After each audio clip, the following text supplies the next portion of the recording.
السلام علیکم. که زه ستاسو نه دا تپوس وکړم چې د کچا انډه خوړو کې سیوا طاقت دی که نه په پخه انډه خوړو کې سیوا طاقت دی.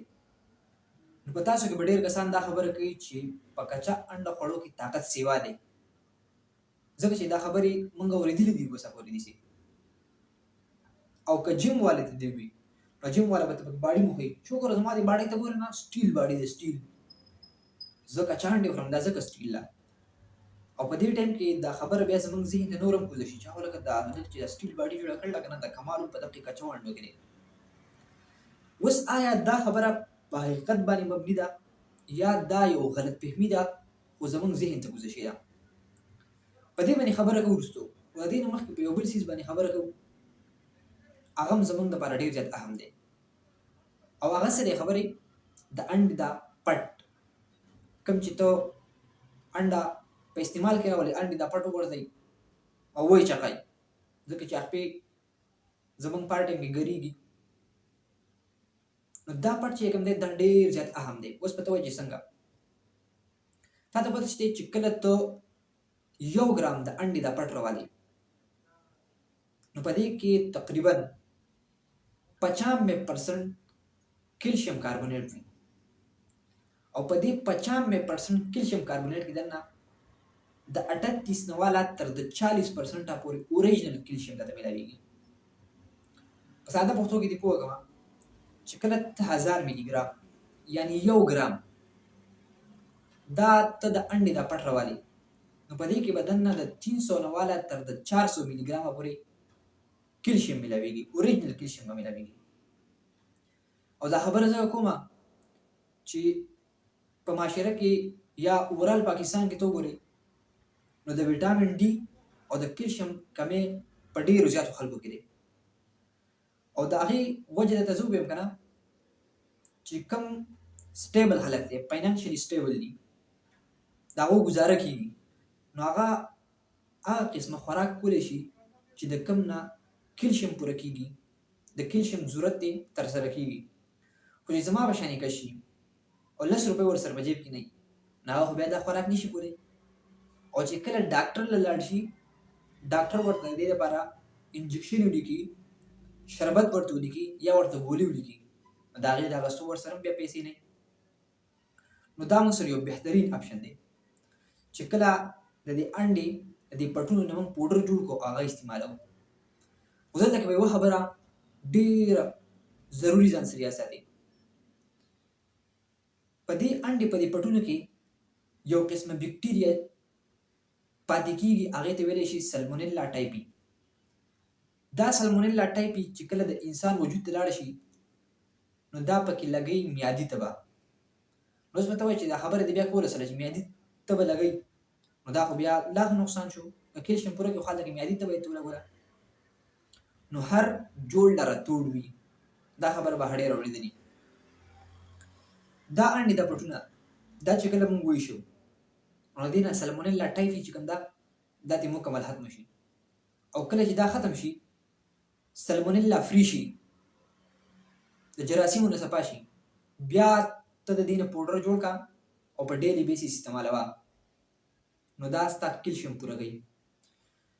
یو خبره او بله ځان سره یاد ساتئ چې چاته هایپر کلسیمیا هایپر کلسیمیا مطلب دا چې چا کې د کیلشیم لیول آلریډي پوره وي بلکې د لیمټ نه سیوا وي نو هغه به دا نه استعمالوي. یوازې دا نه بلکې هغه به هغه خوراکونه بیا نه استعمالوي چې په کوم کې کیلشیم موجود وي. ځکه چې کله کیلشیم پوره وي نو په دې کې خو کیلشیم کاربونیټ وي، ډایرکټ کیلشیم نه وي، وروسته دې بیا کیلشیم جوړېږي. دا کیلشیم کاربونیټ ځي ستا په ګردو کې بیا کاڼي جوړوي نو بیا به ته لا هم مسته جوړوي.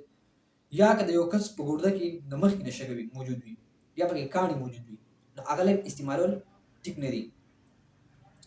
اخري خبره کوم د پیو او د انډې د دې پټونو که موږ د دې کیلشیم په باره کې صرف پرې د دې موازنه وکړو نو تا ته پته شته چې کله 1 لیټر پی ته راوالې نو په هغې کې د 1200 نه والا تر د 1250 ملي ګرامه پورې کیلشیم میلاویږي.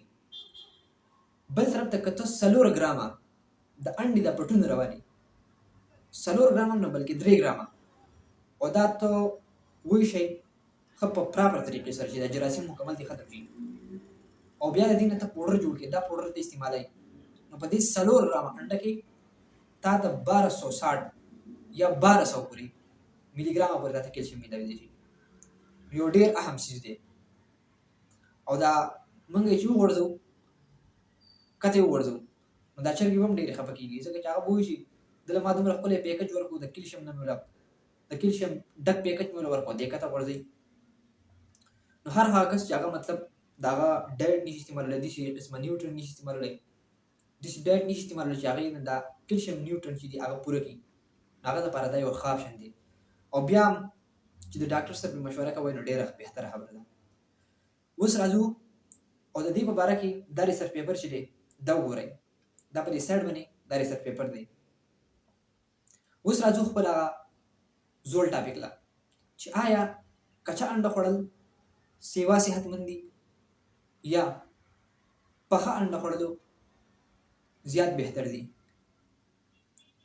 نو دا خبره خو تا ډېره اورېدله چې کچه انډو کې طاقت سیوا دی، خو دا د غلط فهمي وه، دا غلطه خبره وه، د دې ساینټیفیک ساینسي هیڅ بنیاد نشته.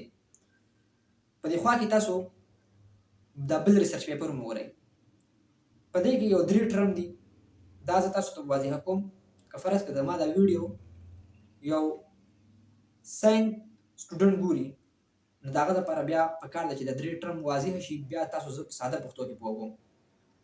یو په دې کې ورکړلی 15N، یو پکې ورکړلی 13C، یو یې پکې ورکړلی ټرو ایلل ډایجسټیبیلیټي.